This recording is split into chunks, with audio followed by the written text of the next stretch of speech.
Tonton Noah, maman a dit que tu dois venir tout de suite. La voix a transpercé le silence du bureau de Noah Blackwell comme un couteau. Il a levé les yeux des documents étalés sur son bureau en acajou. C'étaient des papiers qui ne verraient jamais la lumière d'un tribunal. Des chiffres qui n'existaient que dans l'ombre. Annie Mitchell se tenait sur le seuil. Elle avait 7 ans. Sa poitrine se soulevait. Ses yeux étaient rouges mais secs. C'était comme si elle avait décidé, entre le jardin et cette pièce, que pleurer n'aiderait pas sa mère. Noah était déjà debout avant même que les papiers ne retombent sur le bureau. Annie. Il s'est approché d'elle, sa voix se faisant plus basse. Que s'est-il passé? Les mains de la petite fille tremblaient. De la terre tachait le bout de ses doigts. C'était la même terre que sa mère avait travaillé tout le matin. Elle plantait des fleurs le long de l'allée du jardin. Sophia avait insisté pour faire quelque chose, n'importe quoi, pour mériter sa place dans cette maison. Noah lui avait dit que ce n'était pas nécessaire. Elle l'avait faite quand même. Il y a une dame, a dit Annie. Les mots sortaient entre deux respirations courtes. Dans le jardin, elle a dit des choses méchantes à maman. La mâchoire de Noah s'est crispée. Quelle dame? Qui est-ce? Annie a secoué la tête rapidement, sa queue de cheval brune se balançant. Je ne la connais pas. Je ne l'ai jamais vue avant. Mais elle porte des vêtements chics et elle est très méchante. Noah se dirigeait déjà vers la porte. Son esprit passait en revue les possibilités. Quelqu'un de son monde? Un ennemi qui avait trouvé Sophia et Annie? Sa main s'est instinctivement dirigée vers le tiroir où il gardait son arme, puis s'est arrêtée. Pas encore, pas avant de savoir à quoi il avait affaire. « Ta mère est blessée? » a-t-il demandé, s'arrêtant juste assez longtemps pour regarder l'enfant. « Elle ne saigne pas, » a dit Annie avec précaution. Elle choisissait ses mots comme le font les enfants quand ils essaient d'être précis sur quelque chose d'important. Mais la dame l'a fait pleurer, et maman ne pleure jamais. Quelque chose de froid s'est installé dans la poitrine de Noah. Sophia Mitchell n'était pas une femme qui pleurait facilement. Au cours des 3 semaines depuis qu'elle et Annie étaient arrivées sur le pas de sa porte, ne portant rien d'autre qu'une lettre de Marcus et une seule valise, Sophia avait maintenu une dignité tranquille que Noah trouvait remarquable. Elle n'avait posé aucune question sur ses affaires. Elle n'avait accepté aucune charité sans travailler pour la mériter.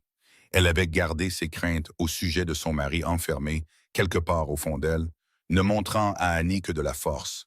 Si quelqu'un avait fait pleurer Sophia, ce n'était pas une mince affaire. « Allez, viens !» Ils ont traversé le couloir ensemble, les longues foulées de Noah forçant la petite fille à presque courir à côté de lui. « Tonton Noah, oui? » Maman m'a dit quelque chose. La voix d'Annie était plus basse maintenant, presque un murmure, avant que je vienne te chercher. Noah ralentit légèrement, la regardant. Qu'est-ce qu'elle a dit? Les yeux d'Annie rencontrèrent directement les siens. Pendant un instant, elle parut bien plus âgée que 7 ans. Elle a dit que si quelqu'un essaie de t'empêcher de venir, ça veut dire que tu dois venir encore plus vite. Noah s'arrêta de marcher. Les mots flottaient dans l'air entre eux, lourds de sens. Sophia avait anticipé une interférence. Elle avait su que quelqu'un pourrait essayer de le retarder, de l'empêcher de voir ce qui se passait dans son propre jardin. Ce qui signifiait que ce n'était pas d'un visiteur au hasard. Ce qui signifiait que quelqu'un était entré dans sa maison à son insu. Ce qui signifiait que quelqu'un avait fait une très grave erreur. Noah baissa les yeux sur Annie, sur cette petite fille qui avait couru à travers une maison inconnue pour trouver un homme qu'elle connaissait à peine. Elle avait confiance qu'il l'aiderait parce que sa mère lui avait dit qu'il le ferait. « Personne ne va m'arrêter, dit-il doucement. Annie hocha la tête une fois, satisfaite. Ils continuèrent dans le couloir, plus vite maintenant, la main d'Annie ne quittant jamais la sienne.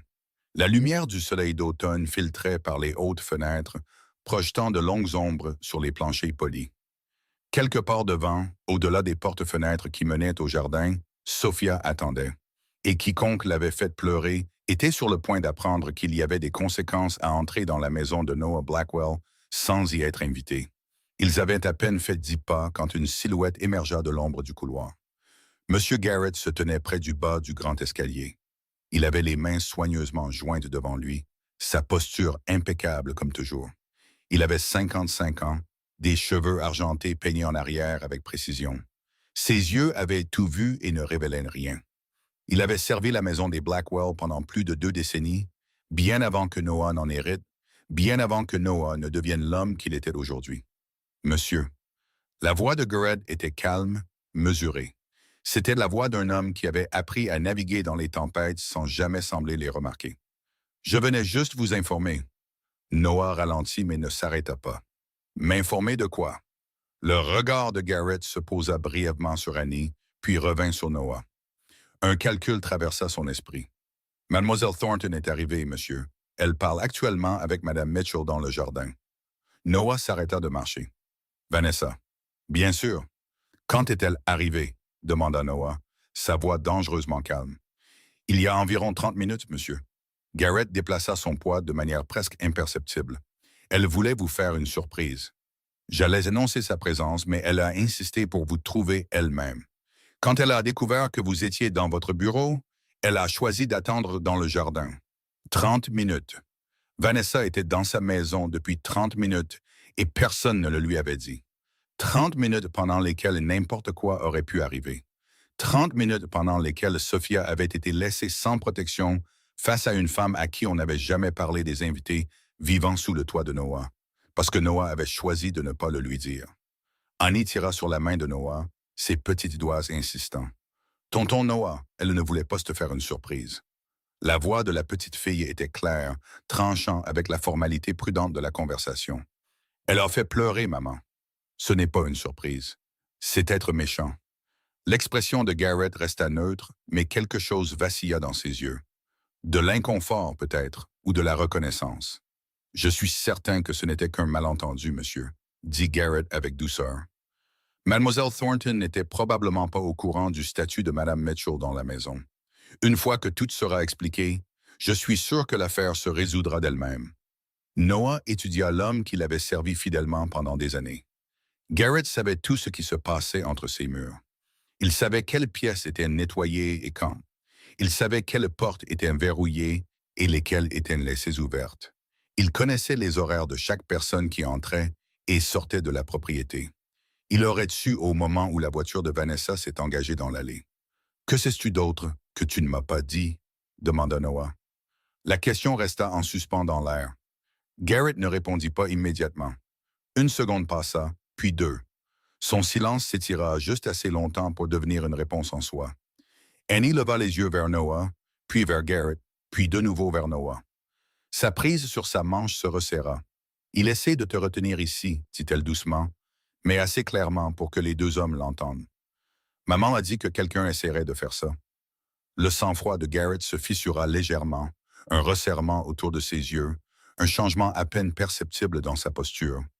Noah n'attendit pas d'explication. Il s'avança, dépassant Garrett sans un autre mot. L'homme plus âgé ne tenta pas de lui barrer à nouveau le chemin. Quelle que soit la loyauté que Garrett ressentait envers Vanessa Thornton, quel que soit le réseau compliqué d'obligations qui existait entre les familles, les entreprises et des décennies de service, ce n'était pas suffisant pour le pousser à arrêter physiquement Noah Blackwell. Peu de choses l'étaient, Annie suivait de près, sa petite main agrippant maintenant le tissu de la veste de Noah. Ses pas étaient rapides, elle courait presque pour suivre son rythme plus long. Derrière eux, Garrett restait immobile, les regardant partir. Il n'a pas appelé, il n'a pas suivi. Il est simplement resté là, un homme qui comprenait que certains moments dépassaient sa capacité à les gérer. Les portes-fenêtres menant au jardin se rapprochaient à chaque pas. À travers la vitre, Noah pouvait voir des formes au loin. Deux silhouettes, l'une debout, grande et rigide, l'autre agenouillée sur le sol. Sa mâchoire se crispa. Quoi que Vanessa ait fait, quels que soient les mots qu'elle ait prononcés, quels que soient les dégâts qu'elle ait causés pendant ces 30 minutes sans surveillance, elle était sur le point de découvrir qu'il y avait des limites que même elle ne pouvait pas franchir. Noah poussa les portes et sortit. L'air d'automne frappa le visage de Noah alors qu'il franchissait les portes-fenêtres. Il était frais, vif, et portait la faible odeur de la terre et des feuilles mourantes. Le jardin s'étendait devant lui, avec des haies impeccables et des allées de pierre, un espace conçu pour la beauté et la contemplation tranquille. Mais il n'y avait rien de beau dans ce qu'il voyait. Sophia était à genoux dans la terre. Ses mains se déplaçaient lentement, méthodiquement, rassemblant des pétales écrasés et des tiges brisées. Les fleurs qu'elle avait plantées le matin même, celles qu'elle avait passé des heures à arranger le long de l'allée du jardin, gisaient éparpillées et détruites autour d'elle. De la terre maculait sa simple robe de coton. Ses cheveux sombres s'étaient détachés de leurs pinces, des mèches lui tombant sur le visage. Elle ne leva pas les yeux. À quelques pas de là, Vanessa Thornton se tenait comme une sculpture d'élégance froide. Elle avait les bras croisés sur sa poitrine. Sa robe de créateur d'un bordeaux profond était parfaitement taillée. Ses talons hauts blancs semblaient totalement impraticables pour marcher dans un jardin. Leurs bouts pointus portaient maintenant des traces de terre et de pétales de fleurs écrasées. Noah comprit immédiatement comment les fleurs avaient été détruites. Vanessa parlait. Sa voix avait ce ton particulier de supériorité qui venait d'une vie entière où on ne lui avait jamais dit non. Peu m'importe qui vous êtes ou d'où vous venez, chaque mot était précis, calculé, conçu pour blesser. C'est la maison de mon fiancé. Vous n'avez aucun droit d'être ici comme si vous y aviez votre place. Les mains de Sophia continuèrent leur travail, ramassant pétale après pétale. Sa voix était calme quand elle répondit. « Je comprends. Je parlerai à Noah quand il... » « Vous l'appelez Noah? » Le rire de Vanessa était sec, cassant. Quelle familiarité, quelle intimité. Elle fit un pas de plus, ses talons s'enfonçant dans la terre molle. « Dites-moi, comment une femme comme vous appelle-t-elle un homme comme lui? Quel arrangement avez-vous qui permet une telle désinvolture? » Les mains de Sophia s'arrêtèrent de bouger. Ses épaules tremblèrent. Une seule fois, un frisson qui parcourut tout son corps, mais elle ne pleura pas. Quelles que soient les larmes qu'Annie avait vues plus tôt, Sophia les avait maintenant enfermées. Elle ne donnerait pas cette satisfaction à cette femme. « Je suis une invitée, » dit Sophia, sa voix ferme malgré le tremblement. « Rien de plus. Une invitée? » Vanessa répéta le mot comme s'il avait un goût immonde. Les invités sont conviés à des dîners. Les invités restent pour le week-end. Les invités ne vivent pas dans la maison d'un homme alors que sa fiancée n'en sait rien. Elle marqua une pause, laissant l'implication flotter dans l'air. « Alors, je vous le demande à nouveau, que faites-vous exactement ici? » Sophia leva enfin les yeux. Ses yeux étaient rouges, mais secs. Son expression était contrôlée, prudente, le visage d'une femme qui avait appris à survivre à des situations difficiles en restant calme. « Mon mari est un ami de Noah, » dit-elle. « Il a demandé à Noah de nous laisser rester ici temporairement. C'est tout. Votre mari? » Les sourcils de Vanessa se haussèrent. « Et où est ce mari? » Sophia ne répondit pas. Vanessa sourit, et ce n'était pas un sourire aimable. Intéressant. Une femme avec un mari disparu, vivant dans la maison d'un autre homme, l'appelant par son prénom. Elle secoua lentement la tête. Je me demande ce que les gens diraient s'ils savaient. La prise d'Annie sur la main de Noah se resserra si fort que ça lui fit presque mal. Il baissa les yeux vers la petite fille à ses côtés, vit son petit visage tordu de colère, de peur et d'autres choses, quelque chose de protecteur. Elle voulait courir vers sa mère. Elle voulait crier sur cette femme en vêtements coûteux, mais elle resta où elle était, attendant, faisant confiance à Noah pour arranger ça, parce que sa mère lui avait dit qu'il le ferait. Noah s'avança. Ses chaussures craquèrent sur le gravier de l'allée, le son aigu dans le silence soudain. Les deux femmes se tournèrent en même temps, leurs visages montrant des réactions très différentes à sa présence. L'expression de Vanessa changea instantanément, la surprise se fondant en un sourire chaleureux. Les yeux de Sophia s'écarquillèrent, puis se baissèrent, la honte colorant ses joues. Noah s'arrêta au bord de l'allée du jardin, observant la scène une dernière fois. Les fleurs détruites, la terre sur la robe de Sophia, la courbe satisfaite des lèvres de Vanessa, et il prit une décision. Vanessa se transforma en un instant. La supériorité froide disparut de son visage, remplacée par un sourire radieux qui aurait convaincu quiconque n'avait pas été témoin des moments précédents. Elle se dirigea vers Noah avec la grâce étudiée d'une femme qui avait passé toute sa vie à savoir exactement comment utiliser sa beauté comme une arme. « Chérie ». Sa voix était chaude, ravie, comme si c'était la plus merveilleuse des surprises. « Je voulais te voir. Tu m'as manqué si terriblement. » Elle tendit les bras vers lui pour une étreinte qui ne vint jamais. Noah ne bougea pas vers elle, n'ouvrit pas les bras, n'accusa pas du tout réception de son approche. Au lieu de cela, il regarda par-delà elle, ses yeux trouvant Sophia toujours agenouillée dans la terre. Sophia. Sa voix était calme, mais elle portait. « Est-ce que ça va? » La question resta en suspens dans l'air d'automne. Les bras de Vanessa se figèrent à mi-chemin. Son sourire vacilla, la confusion et quelque chose de plus sombre passant derrière ses yeux. Elle ne s'était pas attendue à ça, ne s'y était pas préparée. Noah avait toujours été distant, oui, mais il ne l'avait jamais ouvertement ignoré pour une autre femme. Sophia se releva lentement. De la terre collait à sa robe, à ses genoux, à ses mains. Elle brossa la terre distraitement, un geste plus réflexe qu'intentionnel. Ses yeux rencontrèrent brièvement ceux de Noah avant de se détourner. « Je vais bien, dit-elle. » Les mots étaient soigneusement neutres. Le regard de Noah se porta vers le bas, observant la destruction aux pieds de Sophia. Des pétales écrasés, des taches brisées, des heures de travail minutieux réduites à néant. « Que s'est-il passé ici? » demanda-t-il. Sa voix était calme, trop calme, le genre de calme qui précède les tempêtes. Vanessa se reprit rapidement, se plaçant entre Noah et sa ligne de mire vers Sophia. Son sourire était de retour, bien qu'il n'atteignît plus ses yeux.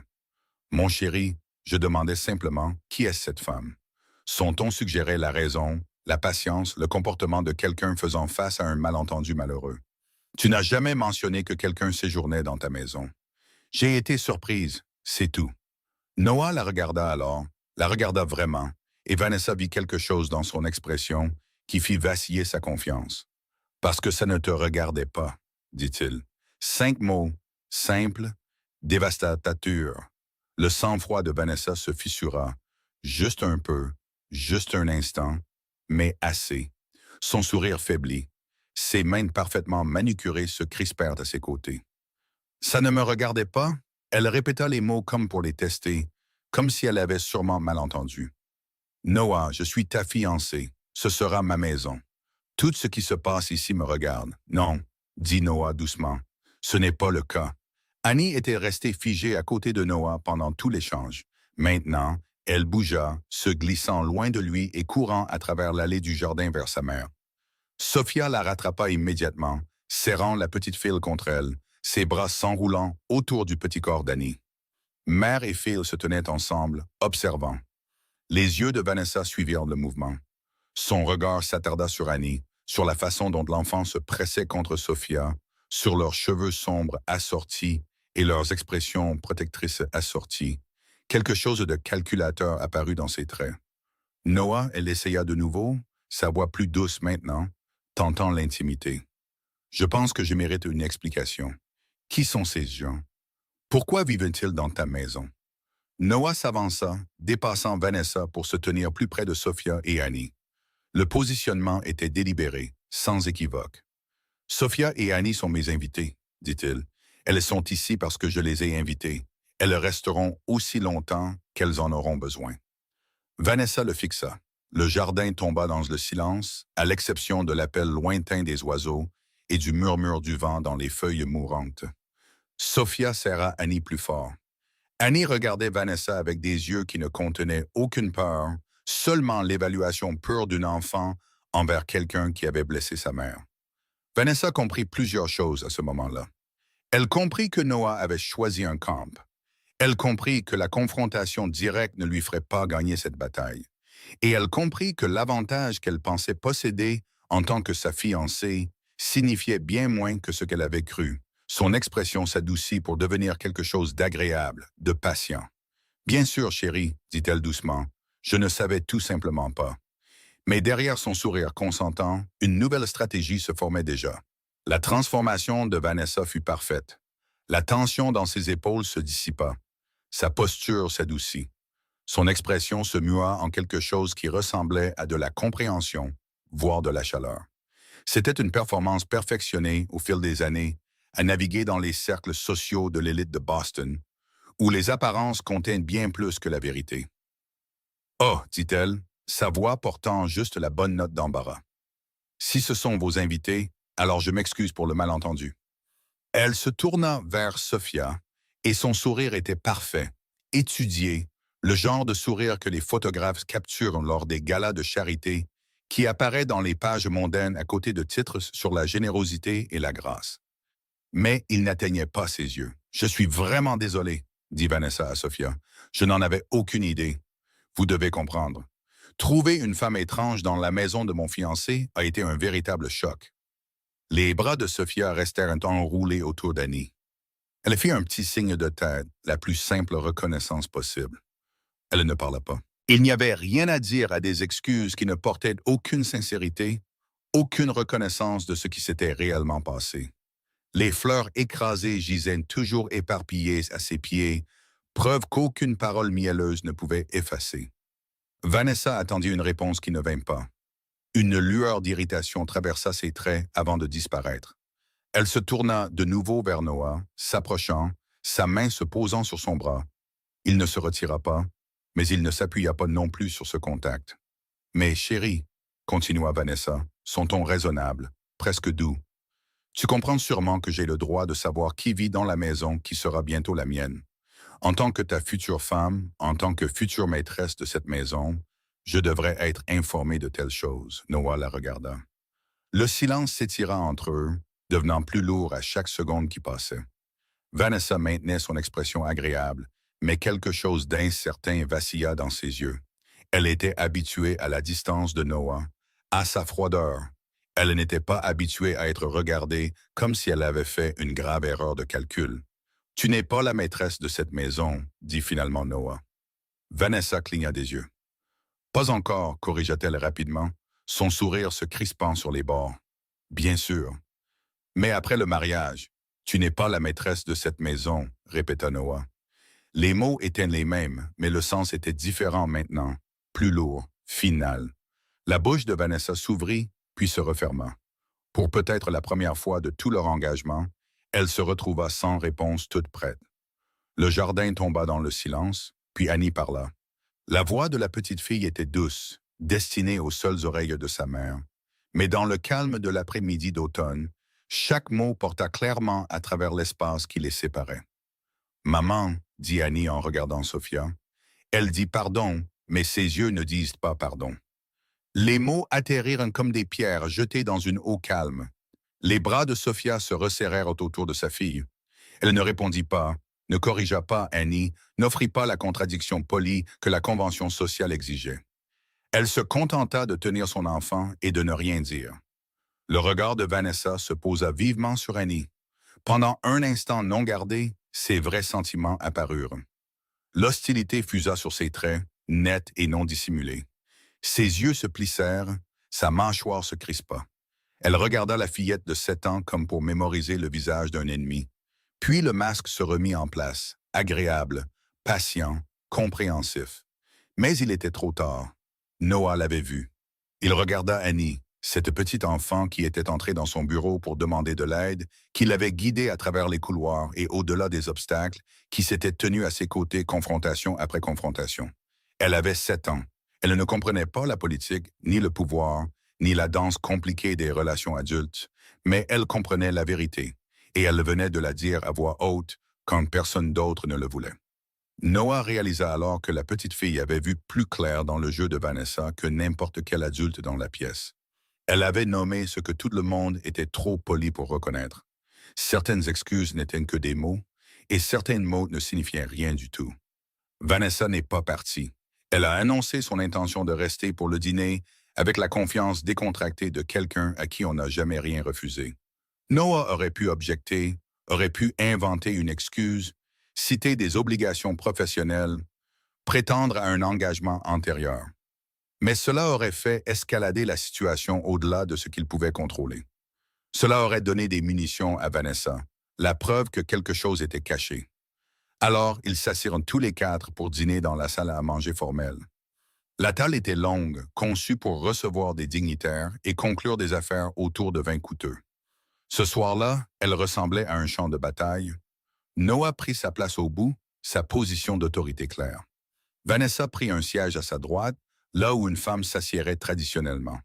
Sophia et Annie s'installèrent à sa gauche, leurs chaises rapprochées, comme si la proximité pouvait offrir une protection. Des bougies vacillaient dans des chandeliers en argent. Des verres en cristal captaient de la lumière. Le repas était exquis, préparé par un chef qui n'avait aucune idée de la tension qui couvait sous la surface polie de la soirée. Vanessa leva son verre de vin, prit d'une gorgée délicate et sourit à Sophia de l'autre côté de la table. « Alors, commença-t-elle, son ton léger, conversationnel, Que faites-vous dans la vie avant de venir séjourner ici, je veux dire? Sophia posa sa fourchette avec précaution. Je suis enseignante à l'école primaire. Comme c'est charmant. Le sourire de Vanessa s'élargit. Travailler avec des enfants, un travail si important. Bien que pas particulièrement lucratif, j'imagine. Sophia ne mordit pas à l'hameçon. J'aime ça. Et votre mari, continua Vanessa, comme s'il s'agissait simplement d'un intérêt amical. Que fait-il? Il doit voyager beaucoup si vous avez dû déménager ici temporairement. La question était pointue, délibérée. Vanessa sondait, cherchant des faiblesses, recueillant des informations qui pourraient être utilisées plus tard. Il est en voyage d'affaires, répondit Sophia. Sa voix resta ferme, mais sa main se posa sur l'épaule d'Annie. Un petit geste, une mère puissance à force de son enfant. Affaires. Vanessa répéta le mot lentement, comme pour le goûter. Pour une si longue période, ce doit être un travail très important pour éloigner un homme de sa femme et de sa fille si longtemps. La mâchoire de Sophia se crispa presque imperceptiblement. Elle ne répondit pas, car elle ne le pouvait pas. La vérité était que Sophia ne savait pas ce que Marcus faisait, ne savait pas où il était, ne savait pas quand il reviendrait. Tout ce qu'elle avait, c'était ses derniers mots avant son départ. Fais confiance à Noah, va le voir, reste jusqu'à ce que je revienne. Le silence s'étira. Annie leva les yeux de son assiette, ses jeunes yeux se déplaçant entre sa mère et la femme de l'autre côté de la table. Elle avait été silencieuse pendant tout le repas, inhabituellement, comme si même à 7 ans elle comprenait que ce dîner était une sorte de test. « Mon papa sauve des gens », dit soudain Annie. Tous les yeux se tournèrent vers elle. Annie rencontra le regard de Vanessa sans ciller. « Maman dit que c'est un héros. Il aide les gens qui ne peuvent pas s'aider eux-mêmes. C'est pour ça qu'il doit partir parfois. » Noah regarda la petite fille, la certitude dans sa voix, la fierté dans ses yeux. Il pensa à la lettre de Marcus, cachée dans le tiroir verrouillé de son bureau, aux mots désespérés, à la confiance placée en lui par un homme qui avait choisi une voie différente, une voie juste, tandis que Noah avait bâti un empire dans l'ombre. Mon papa sauve des gens. Si seulement Marcus savait à quel genre d'homme il avait confié sa famille. Vanessa observa Annie avec un intérêt renouvelé. Son expression resta agréable, mais un calcul se dessinait derrière ses yeux. Un héros, un travail important, un mari qui devait disparaître pendant de longues périodes sans explication. Les pièces commençaient à former une image. Comme c'est merveilleux, dit doucement Vanessa, un héros. Mais le mot sonnait creux sortant de ses lèvres. Elle leva de nouveau son verre de vin, prenant une autre gorgée mesurée, son regard dérivant entre Sophia, Annie et Noah. Chaque regard recueillait des informations. Chaque silence était catalogué. Au moment où le dessert arriva, Vanessa avait appris tout ce qu'elle avait besoin de savoir. Et quelque part derrière son sourire agréable, un plan prenait déjà forme. La maison tomba dans le silence après le départ de Vanessa. Sa voiture s'était éloignée de l'allée juste après 9 heures, les phares fendant l'obscurité avant de disparaître sur la longue route qui s'éloignait du domaine. Noah avait regardé depuis la fenêtre de son bureau jusqu'à ce que les feux arrière-rouges disparaissent complètement. Ce n'est qu'alors qu'il alla chercher Sophia. Il la trouva dans la cuisine. La pièce était sombre, éclairée seulement par la douce lueur au-dessus de l'évier, où Sophia se tenait dos à la porte. L'eau coulait sur des plats qui n'avaient pas besoin d'être lavés par ses mains. La maison employait du personnel pour de telles tâches. 3 personnes dont le seul but était de s'assurer que les invités n'aient jamais à lever le petit doigt. Mais Sophia n'était pas comme les autres invités. Noah s'appuya contre le cadre de la porte, la regardant travailler. Ses mouvements étaient mécaniques, répétitifs. La même assiette passa 3 fois sous l'eau avant qu'elle ne la mette de côté. « Tu n'as pas à faire ça », dit-il doucement. Les mains de Sophia s'immobilisèrent un instant avant de reprendre leur tâche. Elle ne se retourna pas. « Je ne peux pas rester inactive dans la maison de quelqu'un d'autre », répondit-elle. Sa voix était fatiguée, portant le poids d'une journée qui lui en avait trop demandé. Noah entra dans la cuisine, ses pas doux sur le carrelage. Il s'approcha jusqu'à se tenir à quelques pieds derrière elle. Ce n'est pas la maison de quelqu'un d'autre. Il parla avec précaution, choisissant chaque mot. Marcus vous a envoyé ici, toi et Annie, parce qu'il me faisait confiance. Cela fait de cet endroit votre maison aussi longtemps que vous en aurez besoin. Les mains de Sophia s'arrêtèrent complètement de bouger. L'eau continuait de couler sur ses doigts, inaperçue. Il ne m'a rien dit, dit-elle. Et pour la première fois, sa voix se brisa légèrement. Il a juste dit qu'il devait partir, que nous ne pouvions plus rester dans notre maison, que nous devions venir ici. Elle ferma l'eau, mais ne lui fit pas face. Il a dit qu'il reviendrait, continua Sophia. Il a promis qu'il expliquerait tout à son retour. Mais il n'a jamais dit ce qu'il faisait, jamais dit pourquoi nous devions fuir. Noah regarda ses épaules se soulever et s'abaisser avec une profonde respiration. Marcus a toujours été comme ça, dit-il. Même quand nous étions enfants, il ne parlait jamais de ses problèmes, il les gérait seul. Sophia se tourna enfin. Ses yeux étaient rouges, mais secs. Elle avait assez pleuré aujourd'hui. « Vous le connaissez depuis que vous êtes enfant ?» demanda-t-elle. Noah hocha la tête. « Depuis que nous avons 8 ans. Nous avons grandi dans le même quartier, la même école, les mêmes rues. » Sophia étudia son visage comme si elle cherchait quelque chose, un indice, une réponse, une information qui l'aiderait à comprendre pourquoi sa vie avait été bouleversée si soudainement. « Alors tu dois savoir, dit-elle lentement. Tu dois savoir ce qu'il fait, où il est, pourquoi quelqu'un voudrait faire du mal à sa famille. » La cuisine tomba dans le silence.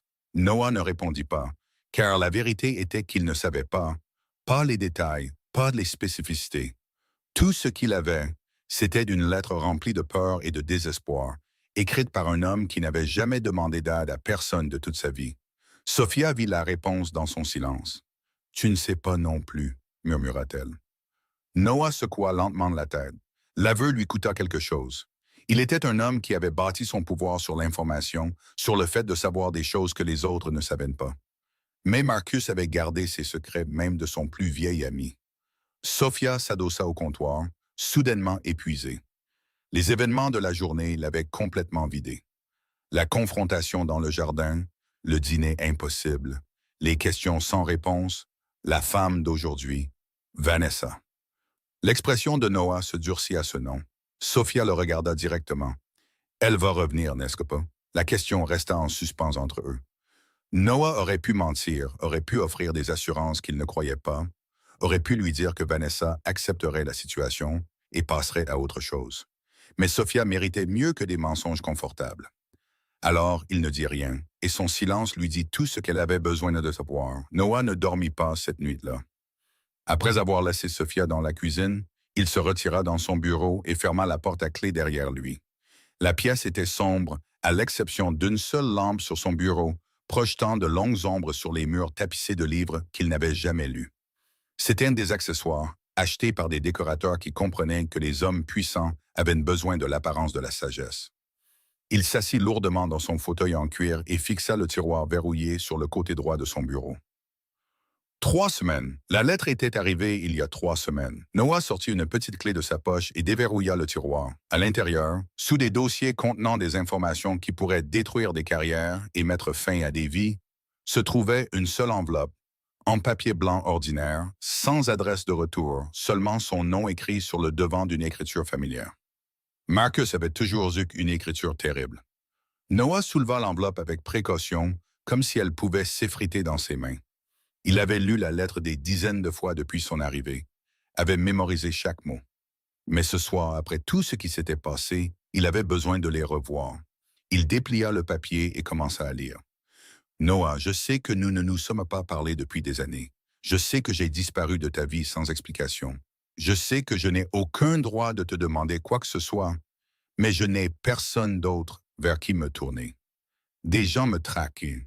Je ne peux pas expliquer qui ni pourquoi. Ce que je peux te dire, c'est ceci. S'ils ne peuvent pas me trouver, ils chercheront ma famille. Sophia, Annie, ils les utiliseront pour m'attirer. Ils leur feront du mal sans hésitation. J'ai besoin que tu les protèges. Tu es la seule personne à qui je confie leur vie, non pas à cause de ce que tu fais, mais à cause de qui tu es, le gamin avec qui j'ai grandi, l'ami qui m'a toujours soutenu. S'il te plaît, ne dis pas à Sophia à quel point c'est dangereux. Elle s'inquiétera à en être malade. Elle voudra me trouver. Dis-lui juste que je t'ai demandé de prendre soin d'elle jusqu'à mon retour. Je reviendrai pour elle. Je le promets. Marcus. Noah posa la lettre sur son bureau. Les mots se brouillèrent légèrement, alors que des souvenirs refaisaient surface sans y être invités. 2 garçons courant dans les rues étroites du sud de Boston, partageant des sandwichs quand l'un d'eux n'avait rien à manger, se battant dos à dos contre des enfants plus âgés qui les prenaient pour des cibles faciles. Marcus avait été le bon, même à l'époque. Il rêvait d'aider les gens, de faire une différence, de devenir quelque chose de plus que ce que leur quartier attendait.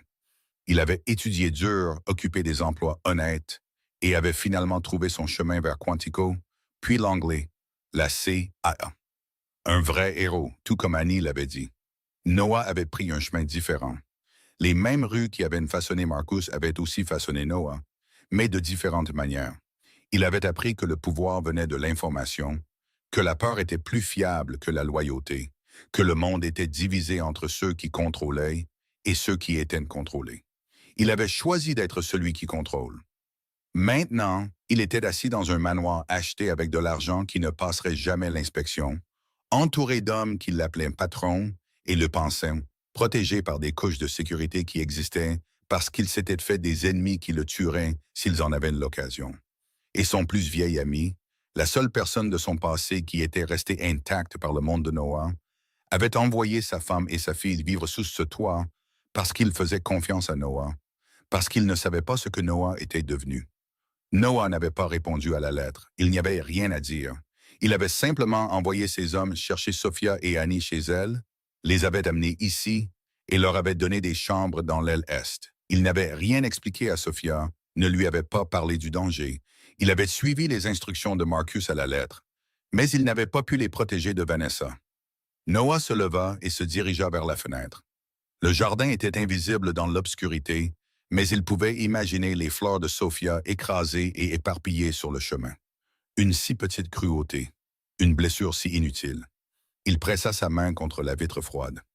Que penserait Marcus s'il savait?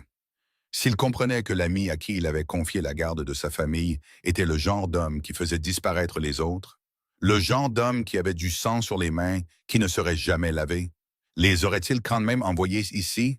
Croirait-il encore que Noah pourrait les garder en sécurité?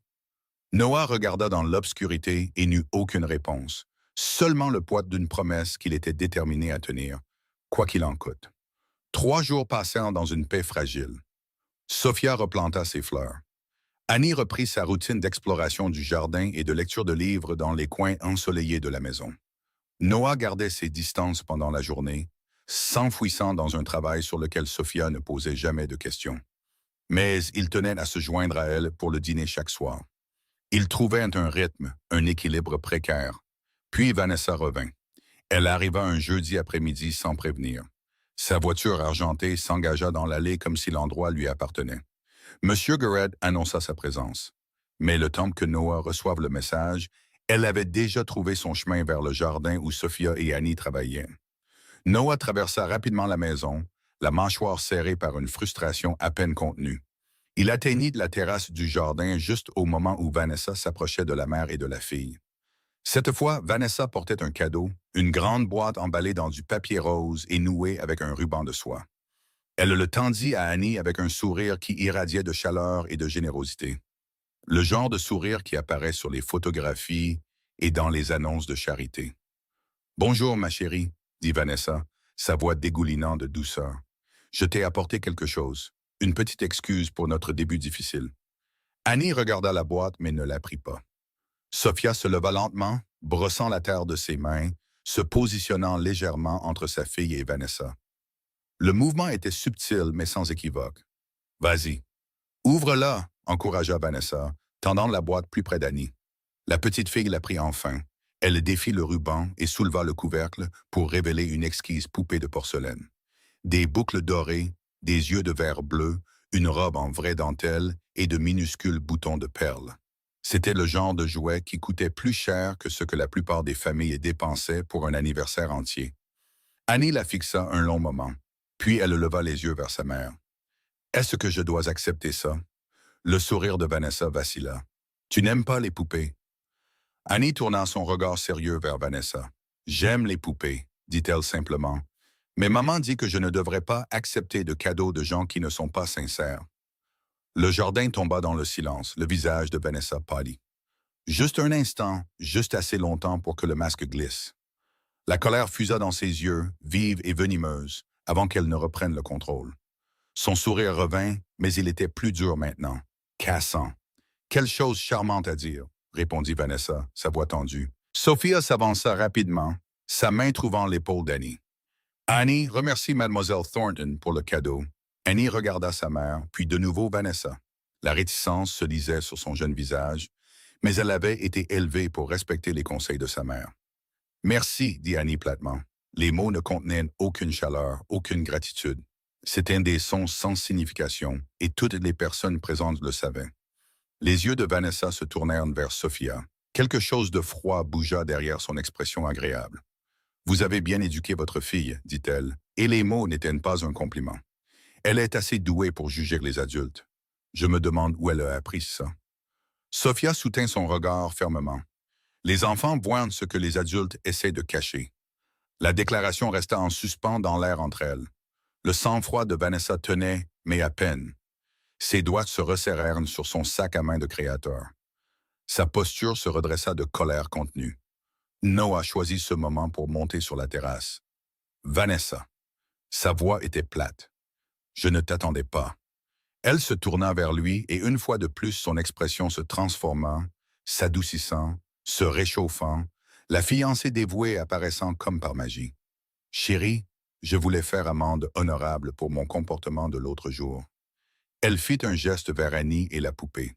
J'ai apporté une offrande de paix. Les yeux de Noah se portèrent sur Annie, sur la poupée coûteuse dans ses mains, sur l'expression du visage de l'enfant qui en disait plus que les mots ne le pourraient jamais. Sophia, dit-il doucement, voudrais-tu emmener Annie à l'intérieur? Sophia hocha la tête, prenant la main de sa fille.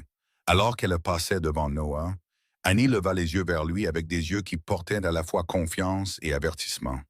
Fais attention, ce regard semblait dire. Elle n'est pas ce qu'elle prétend être. Noah comprit. Une fois qu'elles furent parties, le comportement de Vanessa changea. La douceur s'estompa, la prétention tomba.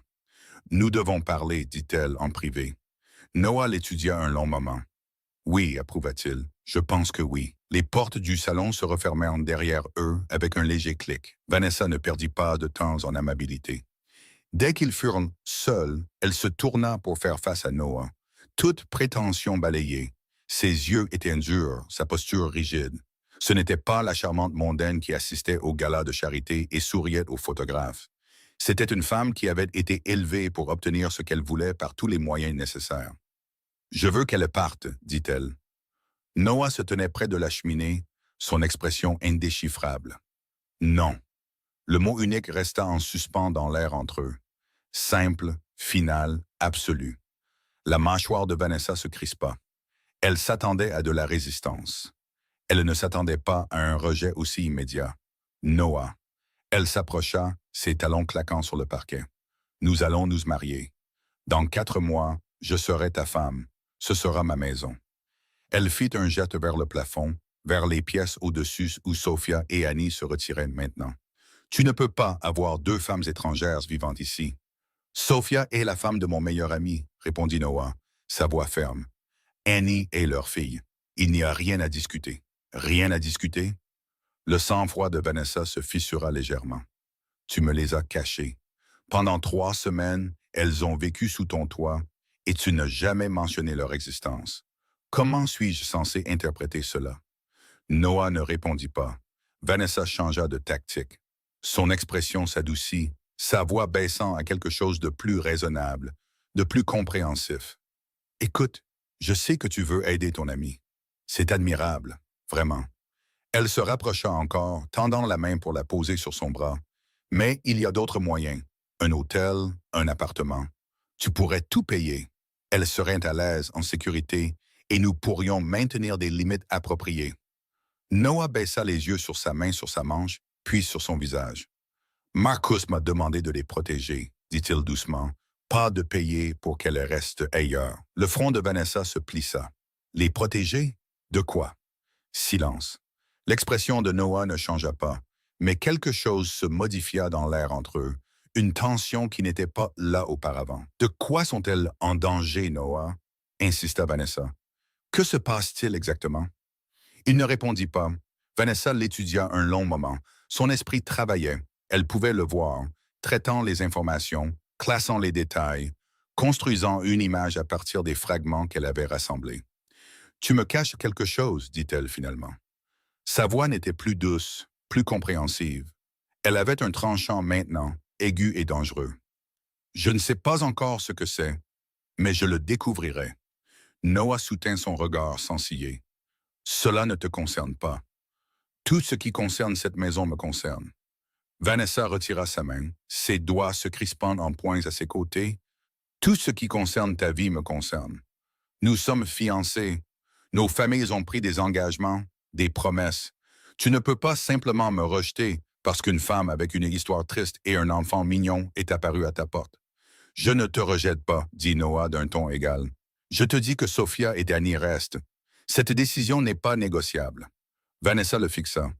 Pendant un instant, quelque chose de vulnérable vacilla dans ses yeux, quelque chose qui aurait pu être une blessure authentique sous tout le calcul et la stratégie.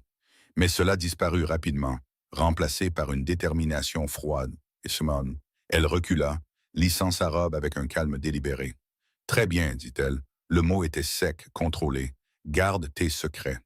Protège la famille de ton ami. Joue au héros. » Elle se dirigea vers la porte, ses mouvements précis, mesurés. Mais avant d'atteindre la poignée, elle s'arrêta et regarda par-dessus son épaule. « Je découvrirai la vérité, Noah. J'ai des ressources, j'ai des relations. Quoi que tu caches, je le découvrirai. » Noah ne répondit pas. Les yeux de Vanessa se plissèrent. « Et quand je le ferai, tu devras faire un choix. Eux ou moi. La famille de ton ami ou ta future femme. » Elle ouvrit la porte. « Je te suggère de commencer à réfléchir à ce qui compte le plus. » Puis elle disparut. Ses talons résonnaient dans le couloir, ne laissant derrière elle que la faible odeur de parfum coûteux et le poids d'une menace que Noah savait qu'elle avait pleinement l'intention de mettre à exécution. Le téléphone a sonné à 11h43 cette nuit-là. Noah était encore dans son bureau, fixant des documents sans les voir, lorsque l'appareil crypté dans le tiroir de son bureau se mit à vibrer. Seule une poignée de personnes avait ce numéro. Aucune d'entre elles n'appelait avec de bonnes nouvelles. Il répondit à la deuxième sonnerie. « Patron. » La voix appartenait à Victor, l'un de ses hommes les plus fiables, un ancien militaire qui s'occupait désormais des questions de sécurité nécessitant de la discrétion. « Nous avons une situation. » Noah se redressa sur sa chaise. « Parle. » Quelqu'un a posé des questions en ville sur la famille d'un agent fédéral, femme et fille, récemment relocalisés. Victor marqua une pause. La description correspond à Mme Mitchell et à la fille. L'air du bureau devint soudain plus froid. « Qui pose les questions ?» demanda Noah. « Nous n'avons pas encore de nom. 2 hommes, peut-être plus. Ils ont fait le tour des hôtels, des agences de location, de quiconque aurait pu aider une femme et un enfant à trouver un logement temporaire. » Une autre pause. « Ils sont prudents, patron. Professionnels. Ce n'est pas du travail d'amateur. » La prise de Noah sur le téléphone se resserra. La lettre de Marcus lui revint à l'esprit, les mots désespérés, la peur entre les lignes. « S'ils ne peuvent pas me trouver, ils chercheront ma famille. Double la sécurité autour de la propriété, » ordonna Noah. « Je veux des yeux sur chaque entrée. Personne ne s'approche de cette maison sans qu'on le sache. » « Déjà en cours, patron. J'aurai 6 hommes de plus là-bas d'ici demain matin. Fais-le ce soir. » « Compris. » Noah mit fin à l'appel et resta immobile dans l'obscurité. Les craintes que Marcus avait écrites n'étaient plus abstraites. Elles étaient réelles. Elles étaient là. Elles chassaient et elles se rapprochaient. Le lendemain matin, Sophia remarqua les changements. Elle se tenait à la fenêtre de la cuisine, une tasse de café refroidissant dans ses mains, regardant des hommes qu'elle n'avait jamais vus auparavant patrouiller sur le terrain. 2 près du portail d'entrée, un autre marchant le long du périmètre près du jardin, un 4e posté près du garage. Noah la trouva là, le visage pâle, les yeux remplis de questions qu'elle avait peur de poser. Que se passe-t-il? Sa voix était à peine plus qu'un murmure. Noah se plaça à côté d'elle, suivant son regard vers les gardes à l'extérieur. Il s'était préparé à cette question, avait répété la réponse. Mais voir la peur dans ses yeux rendit le mensonge amer sur sa langue. « Juste des précautions de routine, dit-il. Je suis un homme d'affaires. La sécurité est toujours importante. » Sophia se tourna pour le regarder directement. Ses yeux fouillèrent son visage, cherchant la vérité. Elle ne le croyait pas. Il pouvait le voir clairement, mais elle n'insista pas. Peut-être avait-elle peur de ce que la vérité pourrait être. Annie ne devrait pas voir ça, dit doucement Sophia. Elle est déjà nerveuse. Elle ne dort pas bien. Elle demande des nouvelles de son père toutes les soirs. Je m'assurerai que les hommes restent hors de vue autant que possible, promit Noah. C'était tout ce qu'il pouvait offrir. Cet après-midi-là, Annie jouait dans le jardin. Le soleil d'automne filtrait à travers les arbres, projetant des ombres tachetées sur la pelouse. Annie avait trouvé une parcelle de fleurs sauvages près du vieux mur de pierre qui marquait la limite de la propriété. Elle les cueillait avec soin, prévoyant de faire un bouquet pour sa mère. C'est alors qu'elle le vit. Un homme se tenait au-delà de la clôture en fer, grand, cheveux sombres, long manteau malgré le temps doux. Il ne bougeait pas, ne passait pas, comme les joggeurs ou les promeneurs de chiens occasionnels. Il regardait. Ses yeux étaient fixés sur la maison, sur le jardin, sur Annie. Elle se figea, une fleur serrée dans sa petite main. Quelque chose de froid se propagea dans sa poitrine. Quelque chose d'instinctif, le sentiment qu'un lapin ressent lorsqu'il sent un loup à proximité. L'homme ne sourit pas, ne fit pas de signe de la main, ne prétendit pas être autre chose que ce qu'il était, un prédateur observant sa proie. Annie laissa tomber les fleurs et courut. Elle entra en trombe par la porte du jardin, le cœur battant, le souffle court. Elle voulait trouver sa mère, voulait crier qu'il y avait un méchant homme dehors, voulait que quelqu'un fasse disparaître la peur. Mais elle s'arrêta dans le couloir. Elle se souvint de la voix de son père, calme et posée avant son départ. « Sois courageuse, Annie. Prends soin de ta mère. Ne la laisse pas trop s'inquiéter. » Annie déglutit difficilement. Elle ne dit à personne ce qu'elle avait vu. Mais cette nuit-là, allongée dans son lit, fixant le plafond, elle comprit quelque chose qu'aucune fillette de 7 ans ne devrait avoir à comprendre. Le danger dont son père les avait avertis n'était plus lointain. Il était juste de l'autre côté des murs. Annie ne dormit pas cette nuit-là. Elle resta dans son lit, les couvertures remontées jusqu'au menton, les yeux fixés sur la fenêtre. Chaque ombre semblait bouger. Chaque craquement de la vieille maison ressemblait à des bruits de pas. Le visage de l'homme revenait sans cesse dans son esprit. Des yeux sombres, une posture immobile, la façon dont il avait regardé sans ciller. Elle avait promis à son père qu'elle serait courageuse. Mais le courage était plus difficile dans le noir. Au matin, Annie avait pris une décision. Elle trouva Noah dans son bureau juste après le petit déjeuner. La porte était légèrement ouverte et elle pouvait le voir à son bureau, le téléphone pressé contre son oreille, parlant à voix basse. Elle attendit dans le couloir, ses petites mains jointes, jusqu'à ce qu'il termine l'appel. Quand il leva les yeux, elle se tenait sur le seuil. Annie. La surprise traversa son visage, puis l'inquiétude. Quelque chose ne va pas. Où est ta mère? Maman prend sa douche. Annie entra dans la pièce, ses pieds nus silencieux sur l'épais tapis. J'ai besoin de te dire quelque chose. Noah posa les papiers qu'il tenait. Quelque chose dans la voix de la petite fille le fit prêter attention. Elle ne pleurait pas. Elle n'était pas dramatique. Elle était sérieuse d'une manière que les enfants sont rarement. Qu'est-ce que c'est? Demanda-t-il doucement. Annie s'approcha du bureau, ses yeux fixés sur son visage. Elle prit une profonde inspiration, comme sa mère lui avait appris à le faire quand elle avait peur. Hier, commença-t-elle lentement. Quand j'étais dans le jardin, j'ai vu un homme. Noah devint très immobile. Quel homme? Il se tenait à l'extérieur de la clôture, près du vieux mur où poussent les fleurs.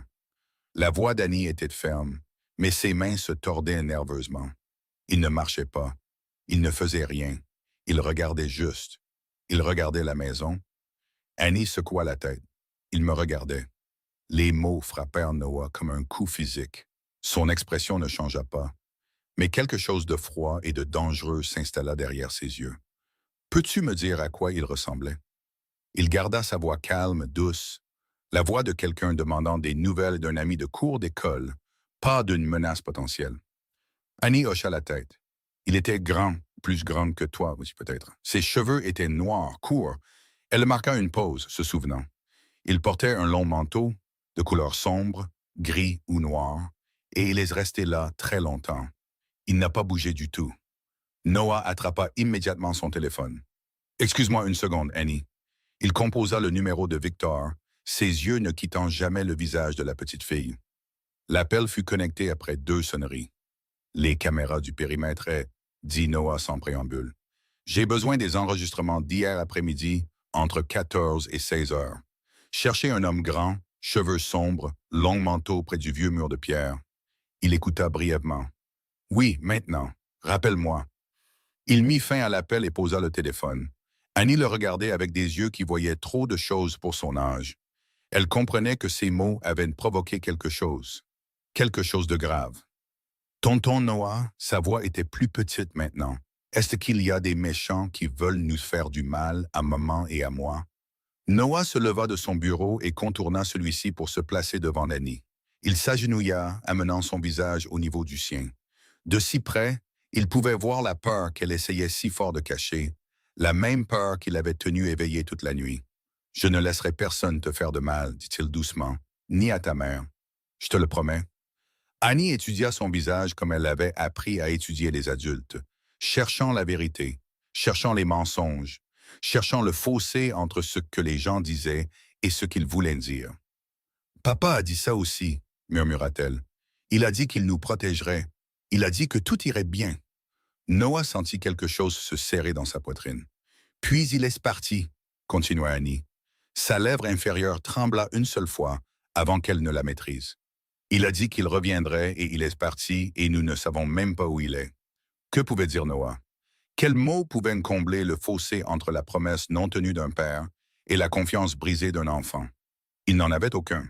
« Je sais, dit-il finalement, car c'était la seule chose honnête qu'il pouvait offrir. » Les yeux d'Annie brillèrent, mais elle ne pleura pas.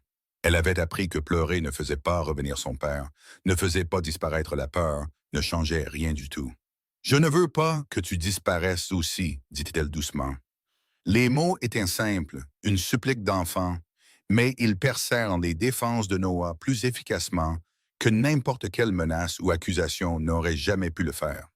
Il tendit la main et la posa doucement sur sa petite épaule. « Je ne vais nulle part, dit-il. Je serai là tous les jours jusqu'à ce que ton père revienne. » Annie le regarda un long moment, puis hocha lentement la tête. « Promis? » demanda-t-elle. « Promis. » C'était un mot que Noah n'utilisait pas à la légère. Dans son monde, les promesses étaient une monnaie d'échange. Elles avaient du poids. Elles exigeaient un paiement. Mais en regardant dans les yeux de cette fillette de 7 ans qui avait déjà tant perdu, il le pensait plus que n'importe quelle promesse qu'il ait jamais faite. Il les garderait en sécurité, quoi qu'il en coûte. Vanessa Thornton n'était pas une femme qui acceptait la défaite. Elle était assise dans le bureau privé de la maison de sa famille à Beacon Hill, entourée des attributs de la vieille fortune et des relations encore plus anciennes. Des peintures à l'huile d'ancêtre tapissaient les murs. Des livres en première édition remplissaient des étagères en acajou. Une carafe en cristal de whisky reposait intacte sur le bureau antique. Elle ne buvait pas. Elle travaillait. Pendant 3 jours, elle avait passé des appels, tiré des ficelles, réclamé des faveurs accumulées au cours d'une vie passée à naviguer dans les cercles d'élite de Boston. Le nom Thornton ouvrait des portes qui restaient fermées au commun des mortels. Des country clubs, des banques privées, des cabinets d'avocats dont les listes de clients ressemblaient à un annuaire des puissants de la Nouvelle-Angleterre. Elle avait commencé par Sophia Mitchell, enseignante en école primaire, originaire de Virginie, mariée depuis 8 ans, une fille. Rien de remarquable, rien de suspect. Le genre de femme qui aurait dû être complètement en dessous de l'attention de Vanessa. Mais c'était le mari qui l'intéressait. Marcus Mitchell. Vanessa tapota ses ongles manucurés sur le bureau, fixant les notes qu'elle avait compilées. Certificat de mariage? Oui. Certificat de naissance de la fille? Oui. Mais après cela, la piste se refroidissait. Aucun dossier d'emploi pour les 5 dernières années. Aucune déclaration de revenus. Aucune propriété. Aucune immatriculation de véhicule. Aucune présence sur les réseaux sociaux. Aucune photographie dans une base de données consultable. C'était comme si Marcus Mitchell avait tout simplement cessé d'exister. Son premier appel avait été pour Harrison Webb, un ami de la famille qui travaillait dans sa finance. Il avait des relations partout, un accès à des bases de données que les citoyens ordinaires ne voyaient jamais. « J'ai regardé personnellement », lui avait dit Harrison lors d'un déjeuner dans leur restaurant habituel. « Le nom existe, mais il n'y a rien d'attaché à lui. Pas d'historique de crédit, pas de compte bancaire, rien. » « C'est impossible, » avait insisté Vanessa. « Tout le monde laisse une trace. » Harrison avait haussé les épaules, mal à l'aise. Pas tout le monde. Son deuxième appel avait été pour un détective privé. Raymond Cole était cher, discret et très bon dans son travail. Il avait déjà trouvé des informations pour Vanessa, des détails qui s'étaient avérés utiles dans les négociations commerciales et les manœuvres sociales. Mais même Raymond était revenu les mains vides. Je n'ai jamais rien vu de tel, avait-il admis sur une ligne téléphonique sécurisée. Cet homme a été complètement effacé. Travail de professionnel, le genre de nettoyage qui coûte très cher et nécessite un accès sérieux. Vanessa se pencha en avant. Quel genre d'accès? Niveau gouvernemental. La voix de Raymond était plate. La CIA, la NSA, peut-être le renseignement militaire. Qui que soit Marcus Mitchell, ce n'est pas un citoyen ordinaire. C'est un atout. Vanessa avait mis fin à l'appel et était restée assise en silence pendant un long moment. Les pièces commençaient à s'assembler. Un homme qui n'existait dans aucun registre public, une femme et une fille cachées dans la maison de quelqu'un d'autre, l'insistance de Noah sur la protection plutôt que sur la simple hospitalité. Sophia n'était pas une maîtresse. Ce n'était pas une liaison. C'était quelque chose de bien plus compliqué, de bien plus dangereux. Et Noah le lui avait caché. Vanessa se leva et se dirigea vers la fenêtre. L'horizon de Boston s'étendait devant elle, familier et réconfortant. Elle avait grandi dans ce monde, comprenait ses règles, savait comment jouer ses jeux. Mais c'était un jeu entièrement différent. Si Marcus Mitchell était un agent du gouvernement, alors Sophia et Annie étaient des cibles potentielles. Ce qui signifiait que Noah avait fait entrer le danger dans sa maison, dans la vie que Vanessa était censée partager. Il avait choisi de protéger des étrangers plutôt que de la protéger elle. C'était impardonnable. Elle prit son téléphone et composa le numéro de Noah. Il sonna 3 fois avant qu'il ne réponde. Vanessa. Sa voix était sur la défensive, méfiante. « Nous devons parler, dit-elle, gardant son ton calme, contrôlé. Je sais pour Marcus Mitchell. Je sais ce qu'il est vraiment. Silence à l'autre bout du fil. Je sais pourquoi Sophia et Annie se cachent dans ta maison, continua Vanessa, et je sais que tu m'as menti. Elle pouvait entendre Noah respirer, calculer, décider de la quantité d'informations à révéler. Retrouve-moi demain, dit Vanessa. Le restaurant sur Newbury Street, à 19 heures. Elle n'attendit pas sa réponse. Nous avons beaucoup de choses à discuter, chérie, et cette fois, j'attends la vérité. Elle mit fin à l'appel avant qu'il ne puisse argumenter. Le restaurant était exclusif, privé, le genre d'endroit où les gens puissants discutent de choses qui ne doivent jamais être entendues. Noah arriva le premier. Il choisit une table dans le coin arrière, le dos au mur, les yeux sur l'entrée. De vieilles habitudes d'une vie qui exigeait une vigilance constante. Le serveur apporta de l'eau et disparut sans qu'on le lui demande. Vanessa entra exactement à 19 heures. Elle portait du noir ce soir, une robe qui coûtait probablement plus que le salaire mensuel de la plupart des gens. Des perles à son cou, les cheveux relevés en un chignon élégant. Elle ressemblait à une femme assistant à un enterrement, et peut-être d'une certaine manière c'était le cas. L'enterrement de fiançailles qui n'avait jamais été une question d'amour.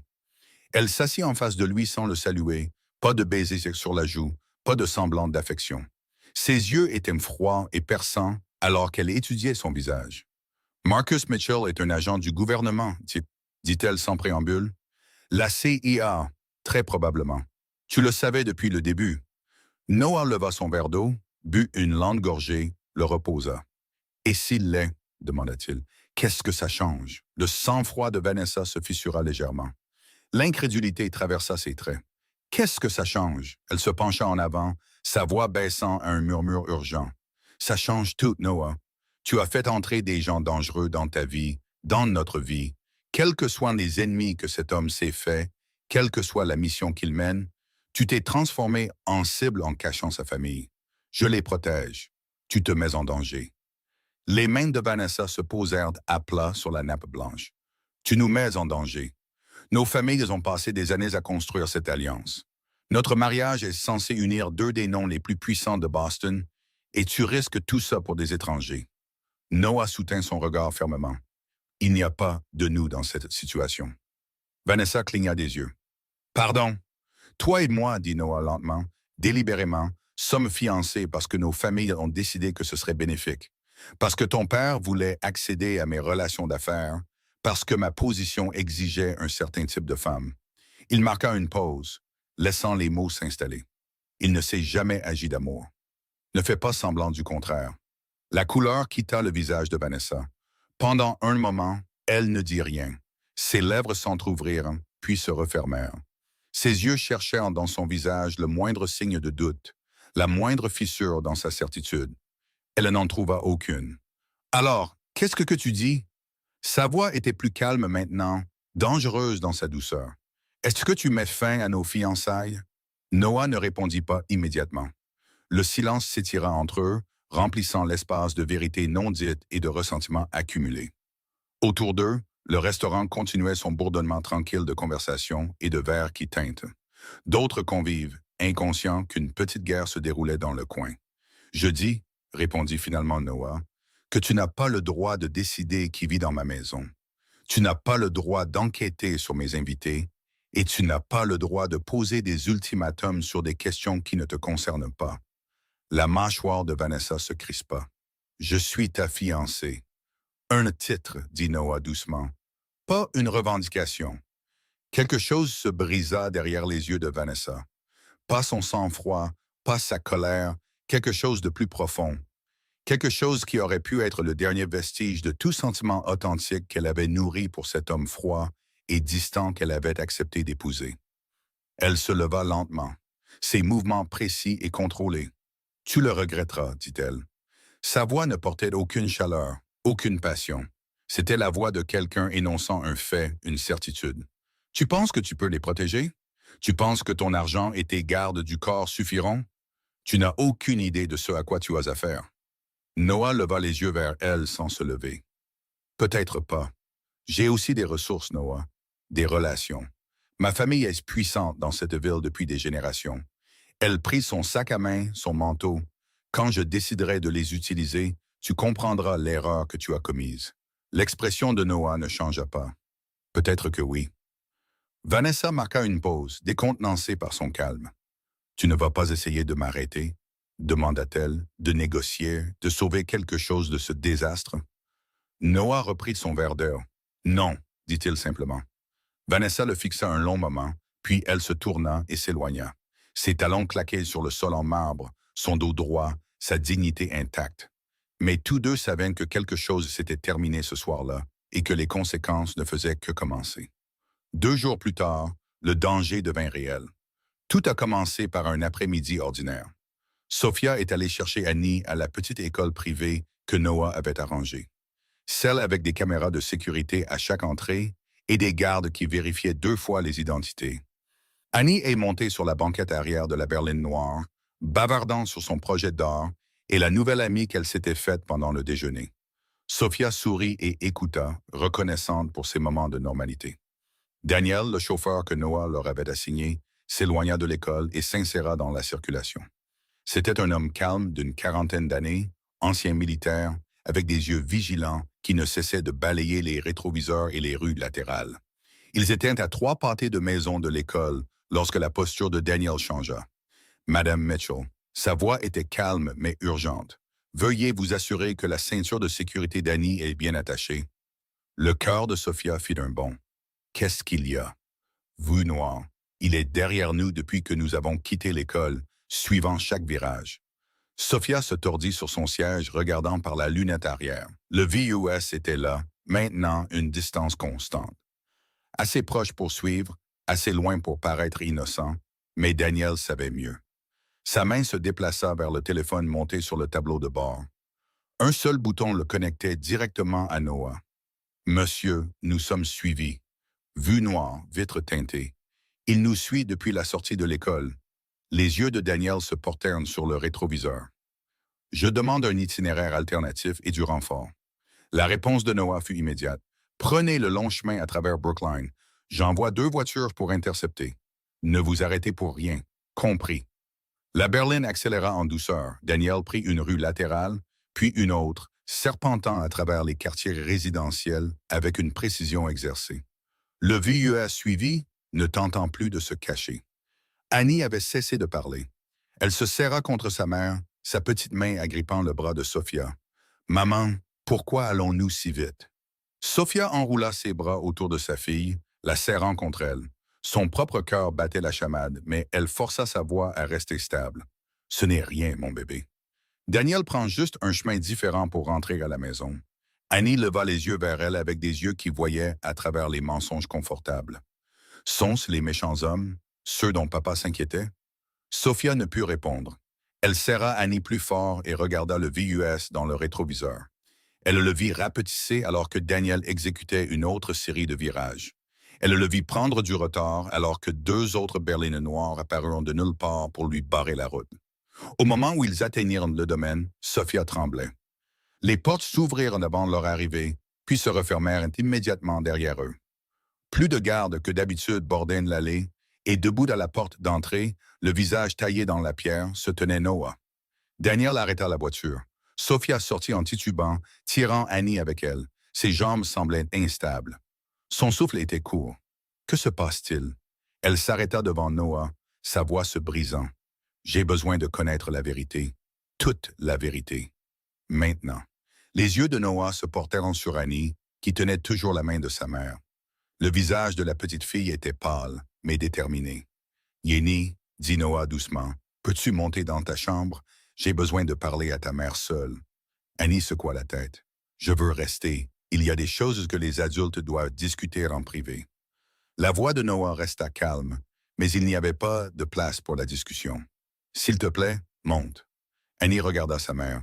Sophia hocha la tête, bien qu'une partie d'elle veuille garder sa fille près d'elle. « Vas-y, ma chérie, je viendrai te trouver bientôt. » Annie lâcha lentement la main de sa mère. Elle se dirigea vers les escaliers, ses petites épaules carrées d'une obéissance réticente. Mais au palier, là où l'escalier tournait vers le deuxième étage, elle s'arrêta.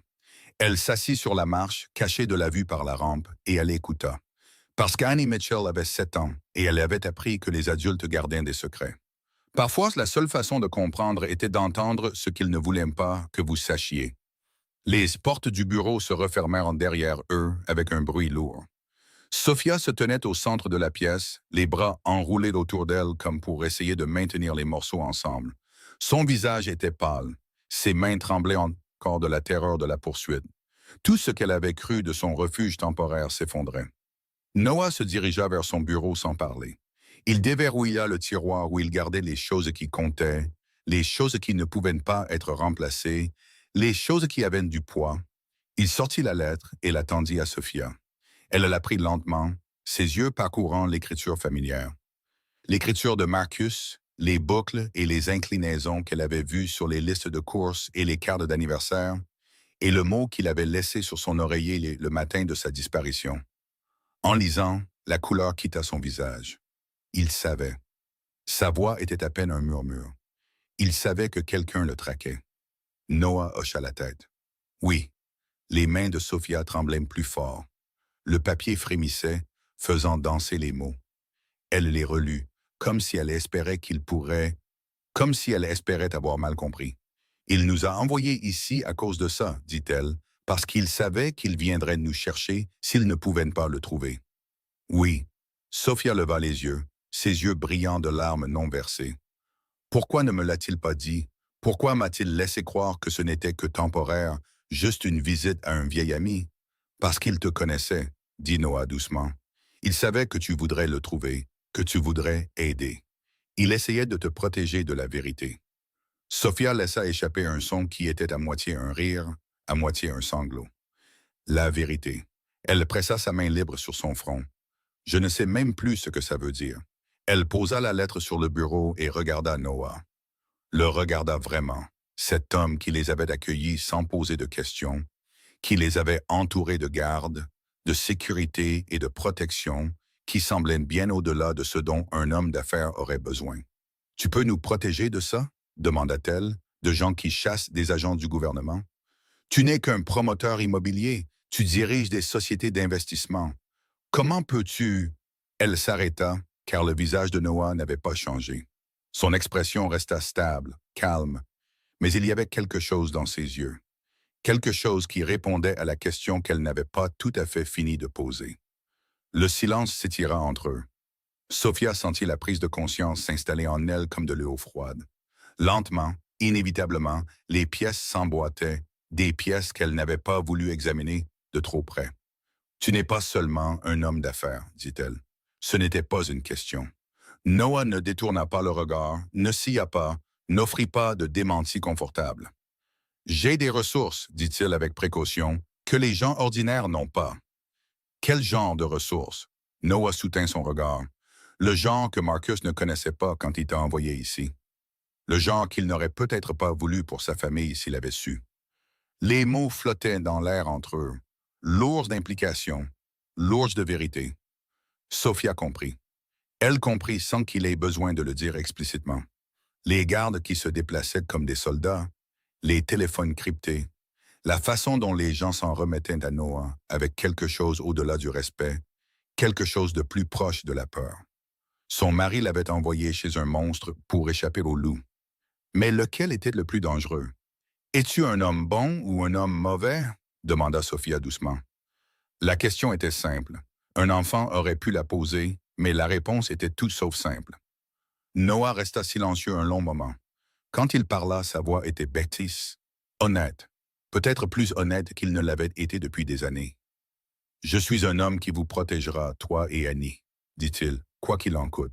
C'est tout ce qui compte en ce moment. Sophia fouilla son visage, cherchant la tromperie, cherchant le danger, cherchant la vérité, derrière la vérité. Ce qu'elle trouva était tout autre chose, de la conviction, de la détermination, et sous tout cela, enfoui profondément là où il pensait probablement que personne ne pouvait le voir, quelque chose qui ressemblait presque à de la solitude. Marcus te faisait confiance, dit-elle finalement. Oui, il croyait que tu nous garderais en sécurité. Oui. Sophie a pris d'une profonde inspiration, puis une autre. Le monde avait basculé sous ses pieds, et elle essayait encore de trouver son équilibre. Alors je te ferai confiance aussi, dit-elle pour l'instant. Noah hocha la tête une fois. C'était suffisant. Dans l'escalier, caché derrière la rampe, Annie pressa sa main sur sa bouche pour ne pas faire de bruit. Elle avait tout entendu, et elle comprenait plus que quiconque ne le savait. Annie ne dormit pas cette nuit-là. Elle resta dans son lit, fixant le plafond, rejouant chaque mot qu'elle avait entendu de sa cachette dans l'escalier. La conversation résonnait dans son esprit, des fragments se mélangeant jusqu'à former une image qu'elle aurait aimé ne pas avoir vue. Des méchants traquèrent son père. Ces mêmes méchants voulaient lui faire du mal à elle et à sa mère. Tonton Noah n'était plus seulement un homme d'affaires.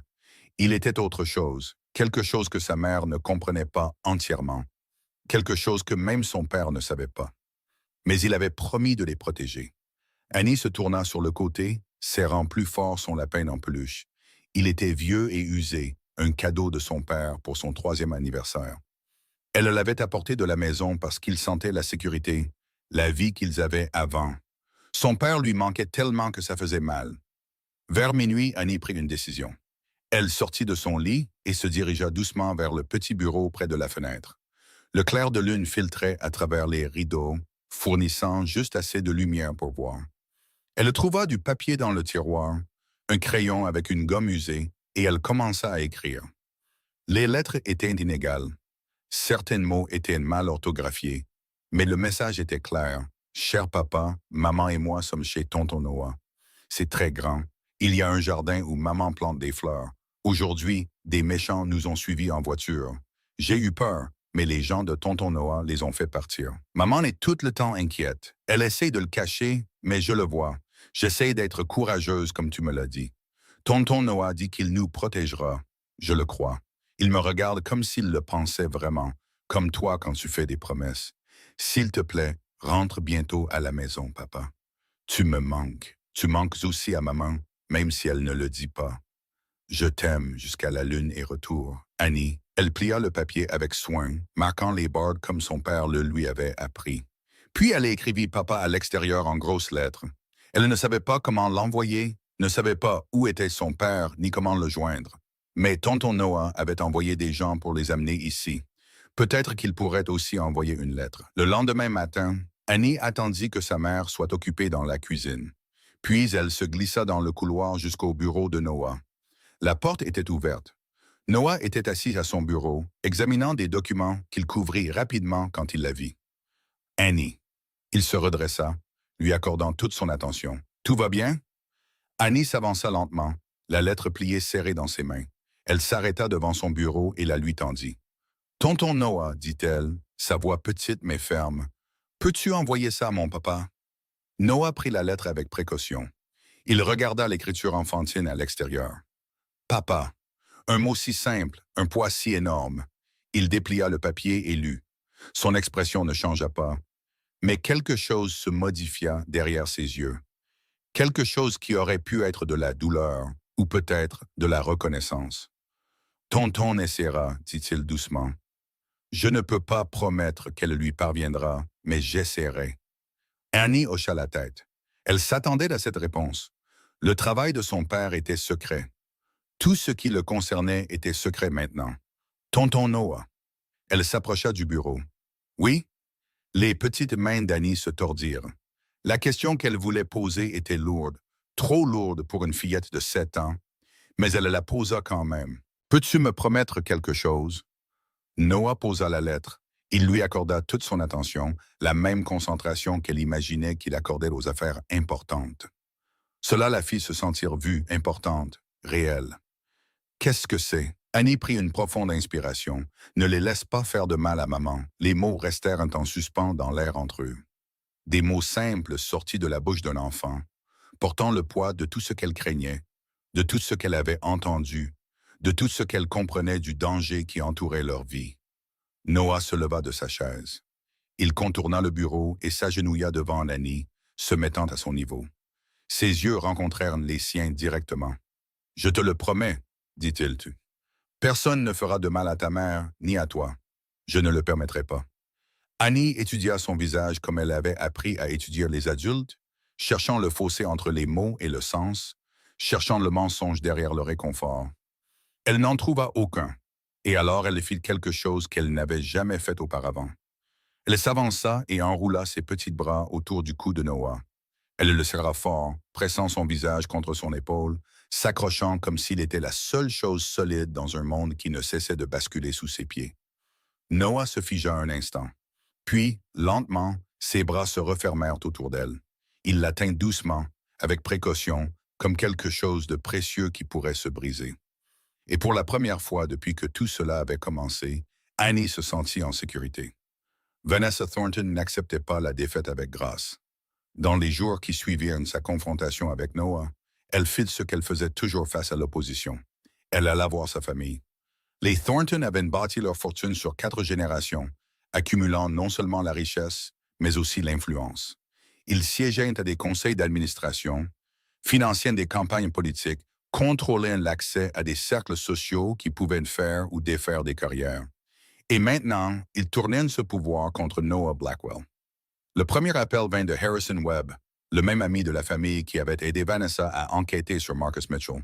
« Noah, les Thornton me mettaient la pression. » La voix de Harrison était mal à l'aise, pleine d'excuses.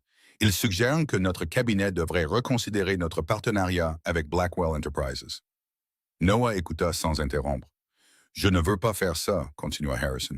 Tu as été un bon partenaire, mais les Thornton ont une influence considérable sur nos autres investisseurs. Si je ne prends pas mes distances, ils rendront les choses difficiles pour tout le monde. » Le deuxième appel vint d'un consortium immobilier, le troisième d'une entreprise de construction, le quatrième d'une banque qui finançait le dernier projet de développement de Noah. Chaque message portait la même menace sous-jacente. Résous la situation avec Vanessa ou fais face aux conséquences. Mais la pression commerciale n'était que le début. Un jeudi après-midi, Sophia parcourait son téléphone quand elle le vit. Un blog mondain, le genre qui couvrait les galas de charité, les annonces de fiançailles et la vie privée de l'élite de Boston. Le titre lui fit mal à l'estomac. Une femme mystérieuse vit dans le domaine Blackwell. Qui est la mère mariée qui se cache dans la maison de Noah Blackwell? L'article était soigneusement rédigé, évitant les accusations directes tout en insinuant tout. Une source anonyme avait révélé que les fiançailles de Noah avec Vanessa Thornton étaient en péril à cause d'une femme au passé compliqué qui avait élu domicile chez lui. La source mentionnait un mari disparu, une jeune fille, des circonstances suspectes. Les mains de Sophia tremblaient en lisant. Les commentaires étaient une pièce. Les spéculations allaient bon train. Elle était une maîtresse, une croqueuse de diamants, Une femme fuyant d'un scandale qui s'était accrochée à un homme riche pour se protéger. Rien de tout cela n'était vrai. Tout cela était dévastateur. Elle trouva Noah dans son bureau, son téléphone serré dans sa main, le visage rouge de honte et de colère. « As-tu vu ça? » Elle lui montra l'écran. « Ils écrivent sur moi, sur Annie. Ils disent que je suis... » Elle ne put finir la phrase. Noah prit le téléphone et lut. Son expression ne changea pas, mais quelque chose de froid s'installa dans ses yeux. « Vanessa, dit-il doucement. « Bien sûr, Vanessa. » La voix de Sophia se brisa. « C'est de ma faute. Je n'aurais jamais dû rester ici. Je te cause des problèmes avec tes affaires, avec ta réputation, avec tout. » Elle arpenta le bureau, les bras enroulés autour d'elle. « Je dois partir, dit-elle. Annie et moi pouvons aller ailleurs, un hôtel, une autre ville, n'importe où qui ne t'entraînera pas avec nous. » Non. Sophia s'arrêta d'arpenter. « Noah, tu ne comprends pas. Les gens parlent, tes partenaires se retirent, tes fiançailles sont détruites. Et pourquoi? Pour une femme que tu connais à peine? Pour la famille de ton ami? Oui. » Noah se leva de son bureau. « Exactement pour ça. » Sophia secoua la tête, les larmes menaçant de couler. « Je ne peux pas te laisser tout sacrifier pour nous. » Noah traversa la pièce pour se tenir devant elle. Sa présence était solide, immuable, un mur entre elle et le chaos qui menaçait de les consumer. « Écoute-moi, dit-il, sa voix basse et ferme. Tu ne vas nulle part, Annie ne va nulle part. C'est exactement ce que Vanessa veut. Elle veut que tu t'enfuis, elle veut que tu aies honte, elle veut gagner en te faisant disparaître. » Sophia leva les yeux vers lui, ses yeux brillants. « Je ne laisserai pas ça arriver, continua Noah. Tu es venu ici parce que Marcus me faisait confiance pour te garder en sécurité. Cela inclut être en sécurité face à des gens comme Vanessa Thornton. Mais tes affaires, ta réputation, peuvent être reconstruites. » La mâchoire de Noah se crispa. La confiance, non. Sophia le fixa, voyant quelque chose qu'elle n'avait pas pleinement reconnu auparavant. Cet homme ne rendait pas simplement service à un vieil ami. C'était devenu personnel. Elle et Annie étaient devenues personnelles. « Qu'est-ce que tu vas faire? » murmura-t-elle. L'expression de Noah se durcit en quelque chose qui rappela à Sophia exactement ce qu'il était, ce dont il était capable, quel genre de pouvoir il détenait réellement. « Vanessa voulait une guerre, dit-il doucement. Elle est sur le point de découvrir ce que cela signifie. » La famille Thornton était réunie dans la salle à manger formelle de leur domaine de Beacon Hill. Charles Thornton était assis au bout de la table, patriarche de la famille, cheveux argentés et regard perçant malgré ses 70 ans. Sa femme Eleanor occupait le siège à sa droite. Vanessa était assise en face d'elle, impeccablement vêtue. Son expression était un masque de confiance soigneusement entretenu. Il s'attendait à ce que Noah vienne supplier, négocier, sauver ce qui restait des fiançailles et des relations commerciales qui étaient en jeu. Ils avaient tort. Noah arriva seul. Il portait une seule maillette en cuir. Il ne sourit pas lorsque M. Garrett le fit entrer dans la pièce. Il n'offrit pas de politesse, ni ne reconnut le service à thé disposé sur le buffet. Il s'assit simplement et ouvrit la mallette. « Merci de me recevoir, dit-il, sa voix calme, presque agréable. Je ne vous ferai pas perdre votre temps. » Il sortit une pile de documents et les étala sur la table en acajou poli. Des dossiers financiers, des relevés bancaires, des historiques de transactions, une décennie de documentation minutieuse. Charles Thornton se pencha en avant, ses yeux se plissant. « Qu'est-ce que c'est? »« Ceci, dit Noah, est chaque affaire que votre famille a conclue au cours des 10 dernières années et qui a été rendue possible par mes relations. Le développement du front de mer, le corridor technologique de Cambridge, l'agrandissement de l'hôpital. » Il marqua une pause. « Chaque dollar propre que vous avez gagné a été blanchi grâce à des relations que j'ai bâties, des relations que je peux démanteler. » Le silence tomba sur la pièce. La main d'Eleanor se posa sur le bras de son mari. Le masque confiant de Vanessa commença à se fissurer.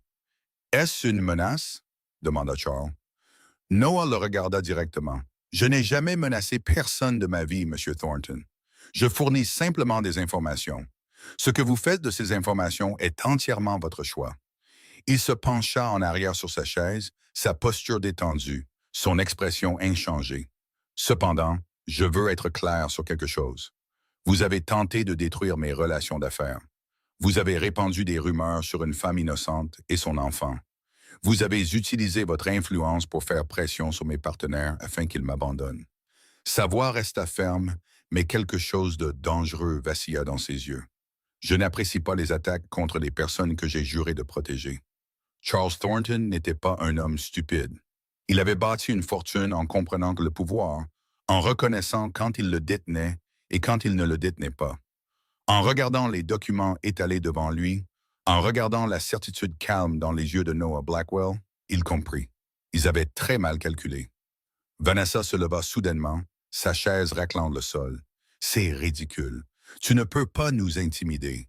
Nous sommes les Thornton. Notre famille est puissante dans cette ville depuis des générations.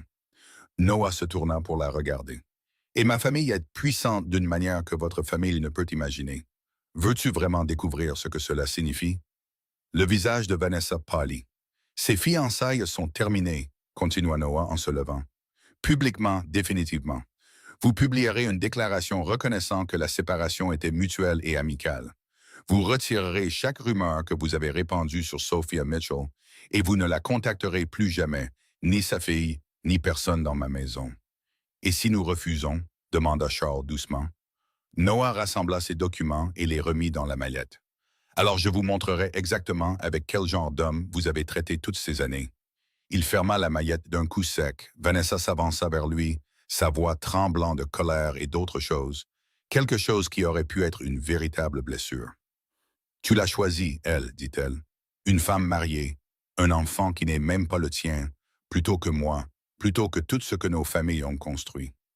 Noah la regarda dans les yeux sans ciller. Je choisis de tenir une promesse faite à mon ami, dit-il doucement. C'est la seule chose juste que j'ai jamais faite de toute ma vie. Je ne m'en excuserai pas. Vanessa le fixa un long moment. Puis, lentement, le combat s'évanouit en elle. Ses épaules s'affaissèrent, ses mains se décontractèrent. Elle avait perdu. Sors, murmura-t-elle. Noah hocha la tête une fois, puis il se tourna et sortit de la salle à manger, traversa le hall en marbre et entra dans la froide soirée de Boston. Il resta un moment sur les marches de l'entrée, respirant l'air de la nuit. Il avait détruit une alliance commerciale qui avait mis des années à se construire. Il s'était fait des ennemis de l'une des familles les plus puissantes de la ville. Il avait choisi une femme et un enfant qui n'étaient pas les siens au détriment de tout ce que la société disait qui devrait compter. Et pourtant, pour la première fois depuis plus longtemps qu'il ne pouvait s'en souvenir, Noah Blackwell se sentit en paix. Il avait tenu sa promesse. C'était suffisant. Une semaine plus tard, le message arriva. Noah était dans son bureau lorsque son téléphone crypté vibra. Une seule ligne de texte d'un numéro qu'il n'avait pas vu depuis des années, mais qu'il n'avait jamais supprimé. Mission terminée. Je rentre à la maison. Il lut les mots 3 fois. Puis il posa le téléphone et se dirigea vers la fenêtre, regardant le jardin où Sophia apprenait à Annie à planter des bulbes d'hiver. Elle riait, le son montait à travers la vitre, léger et libre d'une manière qu'il ne l'avait pas été depuis leur arrivée. Il ne le dit pas immédiatement à Sophia. Certaines nouvelles méritaient de venir de la bonne personne. Marcus avait mérité le droit de voir le visage de sa femme lorsqu'elle apprendrait qu'il était en sécurité. Noah ne lui prendrait pas ça.